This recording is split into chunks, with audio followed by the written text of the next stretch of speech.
Yes, y'all.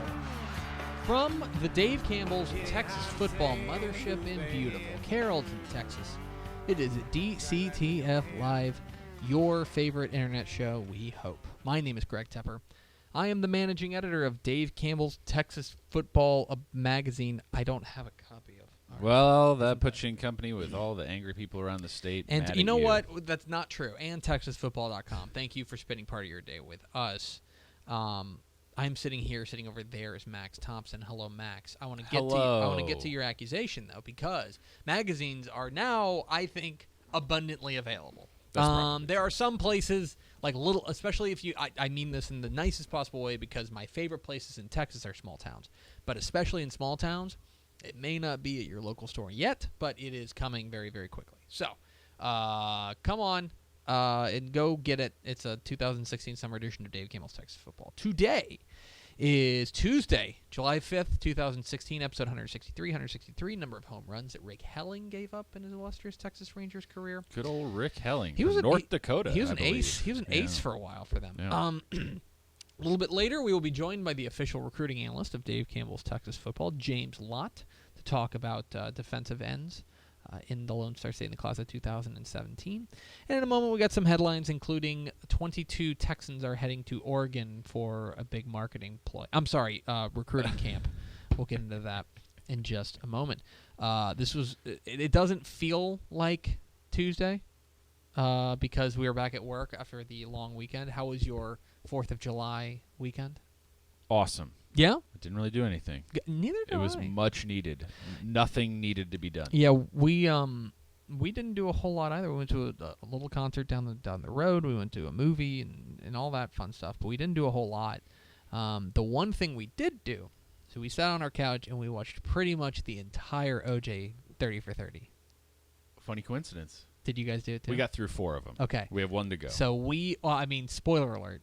I think I know. Yeah. The verdict is not guilty.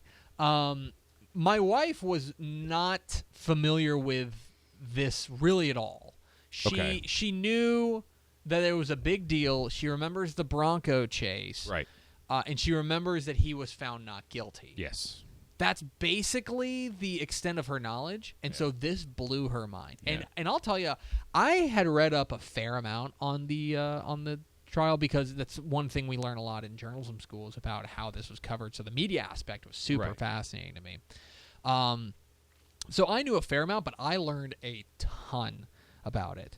I think it's weird how different people are affected by different things because this is such a multi-layered type thing, the O.J. Simpson trial. My wife was really, really impacted by his history of domestic abuse. She was like, I mean, why aren't they looking at this harder? This seems like a really, really, really big deal. Yeah. But it seems like that but they were talking. If you haven't seen it, it's called O.J. Made in America. It's a 30 for 30 documentary. They did a great job. They got 2 different jurors to talk to them. Yes. And I just thought it was interesting to get inside their head and figure out, what they were thinking about with certain things. And one of the things was the domestic abuse thing. It seemed like there was one juror who kind of seemed to be like, well, that's Nicole's fault for staying. Right. Yeah. Which that was tough to hear. That hit me in a weird way. It's like, all right, that doesn't mean she deserves to be killed. Yeah. I think I came away from it in the way that it was framed, and I think the way that most people view it now is that he did it. I think that any reasonable person can look at the evidence and suggest that and think that he did it, that he was Sure. guilty and he got away with it. Yeah. I don't think that's the point of the documentary. No, it's. I thought it was because for me, I knew about O.J. Simpson being a football nut. I knew about O.J. Simpson, the football player. Right. Not when I was growing up, but just in learning. You about understand football. his place. I understand his place in history. He's a football Hall of Famer. He's one of the. I guess I didn't realize that what a huge cultural figure he was. Sure. Like I think Carrie and I talked about this, right? Mm-hmm. Like, you need the documentary if you're in our age bracket Mm-hmm. to understand the cultural figure he was. Do you know who he is? He's The Rock. Is he? Like, if you think That's- of, like, yeah, sure. like nobody really has a bad opinion of The Rock, right? He seems like, kind of a chummy guy, and, you know, he was an athlete and did all that stuff, but now he's a movie star, and he's charming, Right. he's got a big smile. Well, he's more than that, right? Like, if The Rock was a Hall of Fame football player, right. like, super successful on the football field. Yeah. Or even, if professional wrestling were a bigger deal, right? Then it would be like that. Yeah. But that's the best comparison I came up with, is that nobody really has a bad opinion of The Rock. They may not like his movies, or they may not like wrestling, but they look at him and like, he seems like a charming guy. But it'd be like if you found out he was actually a terrible person. Yeah, he he did all that. It was super fascinating. I thought that they did a great job getting a lot of different types of interviews. From different sides of everything. I thought that was the most interesting part. The number of interviews, and by far, not that it's surprising, but the casual racism in these interviews is so cringeworthy. Dude. Like, the number of times my wife and I went and just, they said this on camera. Like, dude, there was so one of the LAPD. We haven't talked about this, so this this is an actual conversation. One of the LAPD cops, the older guy, Lang, I think was his name. Yeah. When they rolled up and they were talking about the Rodney King thing, and he comes up, he goes, "I don't even know why they were being charged." Yeah. At that point, I was like, "All right, everything you say, I'm gonna take with a grain of salt." Like, yeah, I mean, it was like I said, I know it's out there. It wasn't surprising that these people thought this way, that they would still say these things on camera and not realize what they were saying, or maybe they did realize what they were saying. I don't know, but either way, there was some stuff. Not just the police officers. Other people, on the whole spectrum, just, man, how could you say that? And how could you think that? Yeah, and then like the whole, I didn't realize. Okay, so they did. I think that overall, the documentary is spectacular. It's about 9 hours if you take out the commercial breaks, which DVR baby. Yeah. If you take out the commercial breaks, we should watch it on demand. Good for you. It'll take you about 8.5, 9 hours. I think they did a really good job of setting it up and setting up who he was and the culture in Los Angeles, and then like all the context that led to this trial.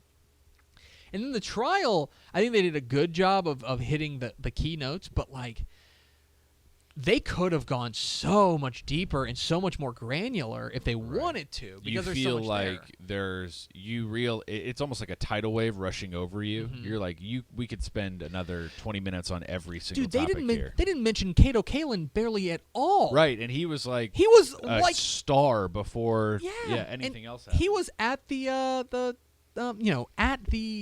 scene. Yeah. It was pretty crazy. That was crazy. It was. The other thing, it's just really funny to when different people have different reactions. And my wife was like, the whole time, she's like, "What's happening to these kids? Like, what's?" And of course, my wife's a school teacher, so this is what she thinks about. This is her sphere. She's like, "What's happening with these kids? Who are these kids staying with right now?" And she was like really concerned about them the whole time. And at the end, she was like, "Man, I just feel really bad for his kids. Like, here he is. Your dad's a screw up, like a colossal figure of screw up. It's amazing." And then the other thing is Robert Kardashian. I've long thought, if somebody's been in a coma for 30 years and they wake up and you turn on the TV and Kim Kardashian's on the TV, and they say, "Hey, why is she famous?" And you go, "Okay." So Once upon a time. So there was this really famous football player, and he was this big deal, and he had a friend whose name was Robert Kardashian, and that's his mom, or that's his dad. Okay, that's fine. Oh no, it gets better. So the football player probably killed his wife in a waiter. In cold blood, but he got away with it because in the trial of the century. In the trial of the century, it was a big deal, but Robert Kardashian was kind of a public figure in that. Oh, okay. No, it gets better. So then he and his her dad and her mom get divorced, and her mom goes and marries. Okay, go back to 1972, and you remember the Olympics. It's just so ridiculous. You remember the Olympics? Like there was a guy who was a big deal. He won the decathlon. His name was Bruce Jenner. Yeah. He married her. Oh, okay. So that's no. It gets better. She put out a sex tape with a barely famous R&B star, and so that's why she's famous. Well, that's really convoluted. No, hold on, it gets better because remember the new dad, the stepdad, Bruce Jenner, he's transgender, and now he's on the cover of Sports Illustrated as a woman. Yeah, that's why Kim Kardashian's famous. Yeah. Oh, but she also married. Also, yeah. Also, they have a reality show, and also, there's a guy who used to be a really great rapper, and now is just kind of a professional crazy person, and she's married to him, and they have a daughter that they named North, and a son, right? A son, yeah, son and a daughter. That's right. Yeah. It was. I remember every time he'd pop up, I'd be like, "Oh my God, that's right. That's why your talentless daughter is famous." Ugh. We're DCTF Live. We're here every weekday at noon on TexasFootball.com. You talking football in the Lone Star State. Follow us on Twitter, like us on Facebook, follow us on Instagram, and we have a website. All right, Maximus. Mm-hmm. We've got a number of headlines to get to, including. Let's start with the opening. So the opening is Nike's big kind of. Recruiting kind of competition type thing. Guess. I don't know. Let's call it what it is. It's a big marketing event. Yeah. Okay? It's an event to get a number of guys that they don't have to pay to wear Nike stuff. Right. That's what's going on here. Let's call a spade a spade. Right. But they do select the best prospects in the nation. They try to select the best prospects in the nation. And so if you are selected to go to this marketing camp, then that's a big honor. And so the Austin American Statesman put out Ryan Ottulo put out a great article yesterday about the Texans who are going to be going there. Headlined by Mr. Ellinger. Headline, of course, might be notable to his reader base. Sam Ellinger, pretty darn cool. Let's see. Who else did he have? Oh, okay. Here's the list. Marvin Wilson, of course, the defensive tackle from Bel Air Episcopal. Not a surprise. We think he's the best prospect in the state. Baron Browning, the linebacker from Kennedale, also not a surprise. Right. I'm every time I hear his name, I'm really glad to hear it because I feel like on a 4A level, he's right on the cusp of getting forgotten. Yeah. So I'm really glad that hype train's starting to get going for him. Jack Anderson, the Frisco offensive lineman. Good. J.K. Dobbins, the running back from LaGrange. No surprise. Jeffrey Okuda, who's probably the best safety in the state out of South Grand Prairie. Austin Decalis, who's a super team offensive lineman for us out of Cy-Fair. Anthony Hines, of course, is the big-time linebacker from Plano East. Ellinger. Round Rock defensive end James Lynch, who's a TCU commit. DeSoto offensive lineman Xavier Newman. And then, let's see, Robinson. Who was talking about Robinson? Oh, Chris Robinson out of Mesquite Horn. Yep. The offensive lineman. Walks Hatchie wide receiver Jalen Rager, and Southlake Carroll and safety and super teamer Robert Barnes. Overall, 22 of them ended up going there, and Sam Ellinger is probably the headliner there. So 22 Texans selected to the opening. Pro Football Focus, which is a good website that I often disagree with some of their methodology, but I like the idea of it. Yeah. I like the idea of Pro Football Focus. Sure. I think that there are things that I disagree with, but overall I think they do a pretty good job. They put out an article, the best returning player on every top 25 college football team. So, first of all, they're ranking the top 25. Right. Okay, that's part and parcel of this. Talk about Alabama, blah, blah, blah, blah, blah, but there are a number of Texas teams here, including number 12, Seth Russell. Seth Russell, he says is their best player. It's a weird choice there, only because he is a bit of a wild card coming off of neck surgery. Right, we don't even know if he's going to be the starter. Exactly, and especially I think honestly that's more of a gamble for them to do, because I think there's an easy out. You just go Shock Linwood. Shock Linwood is awesome, and you could just be like, oh, he's our best player. Or they've still got plenty of guys to dream on. Exactly, right. You could say Shock Linwood, but they went with Seth Russell. Saying that he was one of their he was the top 10 graded quarterback by their metrics at Pro Football Focus, and they come in at number 12, which is a little rich for my blood, but that's fine. Let's see, number 19 TCU went with Denzel Johnson. Yeah, not a bad choice. I think you got to go on the defensive side, right, because the offense is so in flux. Yeah. Defensive side, and I think you had a couple of different couple of great choices, but I think that's no surprise he's the headliner. If you were going to go with offense, more of a projection pick would have been Kevontae Turpin. Yeah, absolutely. But I think Denzel Johnson, absolutely one of the very best safeties in the state, and very worthy, I think, of being called their best player on number 19 TCU. Number 20, did I miss one? I must have. Yeah, Houston, 16. 16, Houston Cougars. They went with Stephen Taylor, the linebacker. Yeah. They pass up kind of the sexy pick, which is Greg Ward Jr. Yeah, absolutely. And you know what? I see where they're coming from. Yeah, I do too. I mean, if you want to talk, if anything, it seems like in this particular instance, they borrowed something from us, which is the most important. Right. And Stephen Taylor, super important to that defense. Yeah. We think the offense is going to hum. Right. And I think you could probably say Greg Ward Jr. is a better player. Yeah. But, shameless plug, you'll find all of these guys on our top 50 most important players countdown. Absolutely. Stephen Taylor, though, is going to be so integral to keeping that defense together when they lose that entire secondary. So I'm really glad they chose Stephen Taylor. And then number 24, Texas A&M, they chose Myles Garrett. Because it's Myles Garrett. Water is wet. I mean, it has to be Myles Garrett. There are other great players, Deshaun Hall, including Deshaun Hall. Right. A couple other guys that you can kind of dream on, but I don't think there's really any question that Myles Garrett's the best player on there. So that's Pro Football Focus's top 25 or top player on each of the top 25 teams. Texas. I'm going to work on something. I'm going to tease this ahead. There was a conversation that started going around yesterday about like what's been the best high school football program in Texas since 2000. They threw out Allen, Katy, South Lake Carroll, Conference Judson. A lot of good choices. I'm going to do some research. Let me dig into the numbers, and I'm going to try to have something up on the site this week about who is the best team in Texas since 2000. So we are DCTF Live. We're here every weekday at noon on TexasFootball.com, talking football in the Lone Star State. You can follow us on Twitter at DCTF, like us on Facebook, Facebook.com/Dave Campbell's. Follow us on Instagram, Instagram.com/Dave Campbell's, and, of course, see us at TexasFootball.com. Every week, we talk recruiting. We talk recruiting here on DCTF Live, and who better to talk recruiting with than the official recruiting analyst of Dave Campbell's Texas Football. We are pleased to be joined by James Lott. James, long time no see.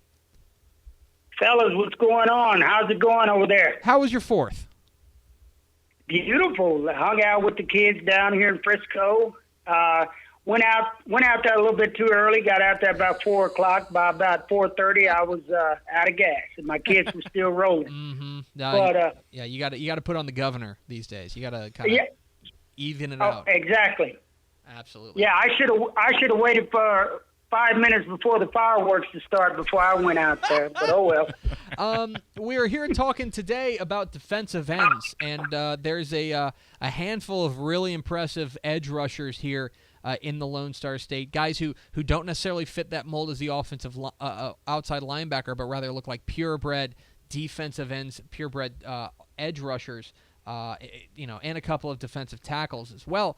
When you look at these defensive linemen we're talking about, overall, this looks like maybe not necessarily the most top-heavy group, but definitely a very deep group. Deep group, and the kid I'm the most impressed with is Ernest Brown over there at Den Ryan. I've seen this kid here the last couple of years, have watched him up close, saw him over at the school a couple of times. He looks the part, impressive up close, about 6'4", 6'5", 235 pounds. 4'8" kid. Right now, supposedly he's committed to Northwestern. Strong academic kid. Had 30-plus offers. But when I look at him on tape, excellent size and length, great frame. You know, he's got a college-ready body already. Explosive first step quickness, gets the ball really well. They move him around. Most of the time he's playing interior, but they will move him on the outside, but just unblockable when he wants to play and when he wants to turn that motor on. Can disrupt what the offense is trying to do all the time. But just a great another great player that's coming out this year. And like Den Ryan really needs more players, but this kid here is going to be special on their quest for a 5A state championship this year. You know, when you look at Ernest Brown out of Denton Ryan, the thing that I think that stands out to me that I think a lot of people may not necessarily immediately look at when they're judging an edge rusher, this kid, yes, I understand that he's 6'5", but he's long. He looks longer than that, and it seems like his wingspan goes from here around the world. I look at that and seeing his arms basically hang down to his knees, that's got to be a huge selling point for recruiters. Huge, because he can get those hands up and knock the ball down, and he can also reach out and control those offensive linemen. But he's got all the tools needed to play at the next level and be successful. It'll be interesting to watch him this year develop, but I really, really like him and what he brings to the table. Another defensive lineman that I know that folks around the Houston area are definitely familiar with would be Katy defensive lineman Corey Bethley. Another guy, talk about a program that's not necessarily hurting for athletes, but they got another one in Corey Bethley, a 6'1", 270, a beefy guy who gets off the ball really quickly. When you're watching film and you're seeing Corey Bethley in action, what are you seeing? Totally different type of kid than Ernest Brown. Corey's more of a shorter, compact kid, but nevertheless very explosive in the interior, disruptive, can disrupt what the offense is trying to do interiorly there. Hard to move, plays low to the ground with good pad level and leverage. And what I like about him also is he plays with a good motor. He's always going. He chases balls all over the field. But just another great prospect that's impressive to watch, that's going to have a great future ahead of him. He's got 14-plus offers right now. Oklahoma, Houston, USC are some of the people that have offered him. But another great player, like Katy needs another one also, to help them go for another state championship this year. The thing that stands out to me is you look at his numbers from last year on a defense that was legendary, a legendary 2015 Katy defense that was just loaded. And here's a guy who carved out for himself 62 tackles and 16 sacks, 15 tackles for loss. I can understand if you have those kinds of numbers, if you're the only really big-time playmaker that your team has. But for a guy on a team that was as loaded as 2015 Katy, to have those numbers is jaw-dropping to me. Right. And it starts up front. Everything starts up front, and he's right over the ball, and he's coming off that ball, and he's firing out, and he's in that backfield. But like I said, what I like about him the most, he's relentless. He will pursue the ball all over the place, and he never stops till that whistle blows. So I really, really like watching this kid play. We're talking with James Lott, the official recruiting analyst of Dave Campbell's Texas Football here on DCTF Live. Get involved with the conversation at hashtag DCTF Live. You were a man after Max's heart when you added a Hutto Hippo to the list this week. Defensive end Ondario Robinson. This kid, I feel like this is a perfect example of a guy who's just now starting to get the hype train rolling. Yeah. Because you hear a little bit about him, but all of a sudden everyone kind of starts watching his film and everybody goes, man, this guy can play. Ondario Robinson is awful impressive. Right. And from what I understand, I think he had some out-of-state offers earlier, and I'm saying 2-3 months ago he may have just had Georgia and someone else as an offer, and then all these in-state folks hopped on him here within the last 2 months. But when you watch him, he and what you see is a a good player, good size. He plays both tight end and defensive end. They move him around. They'll put his hand in the dirt. They'll stand him up. But he's a good pass rusher, does a good job of engaging offensive linemen, being able to redirect and run down plays backside. But and I think when you watch him, people look at that explosiveness that he has, and they look at his potential, not necessarily on how well he's played. When you watch him, you see, and this kid's got so much more that it seems like he hadn't shown yet. So I think he's really going to blow up here over the next 6 months or so once the season starts rolling. So I look for him to get some more offers here during the 2016 season. And you're exactly right. Here's a guy who he got offered from Georgia in September last year, and then he got offered from Missouri, and then it kind of went quiet. Right. Everything kind of went quiet, and then all of a sudden, SMU, UTSA, Arizona State, Colorado, New Mexico, Houston, Oklahoma, Texas, Oklahoma State, Texas A&M, Baylor. It seems like for these guys, when it comes to offers, when it rains, it pours. Exactly. And then some of the time what happens, believe it or not, some of these schools actually star watch. They hear 3-star and they may not even look at the kid. But then you turn the tape on and you're like, wow, how is this kid only a 3-star? But nevertheless, an impressive product that's got a great upside. He's got unlimited potential, great athlete. So I look for him to really, really have a great season this fall and blow up even more. He is James Lott. He is the official recruiting analyst of Dave Campbell's Texas Football. Follow him on Twitter at JL Scouting. James, appreciate your time, and we'll do it again next week. Okay, guys. You have a good one. There he goes, James Lott, the official recruiting analyst of Dave Campbell's Texas Football.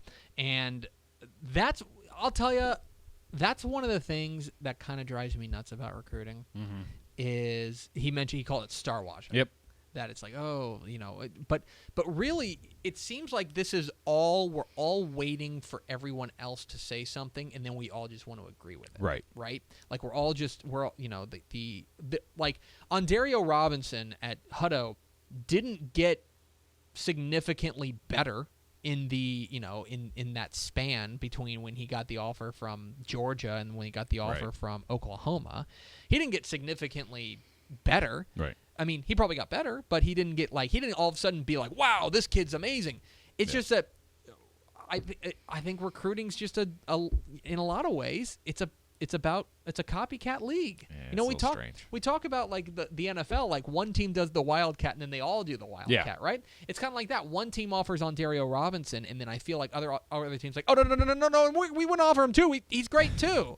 That's one of the things that kind of drives me nuts about recruiting, and that's why my favorite day is National Signing Day, because it's the only day that matters. That's true. That's going to do it for us. Thank you for spending part of your day with us here on DCTF Live. Follow us on Twitter at DCTF. Like us on Facebook, facebook.com/Dave Campbell's. Follow us on Instagram, instagram.com/Dave Campbell's. And, of course, see us at texasfootball.com. Vince Young, please can get your Player of the Year trophy, and we will see you tomorrow on DCTF Live.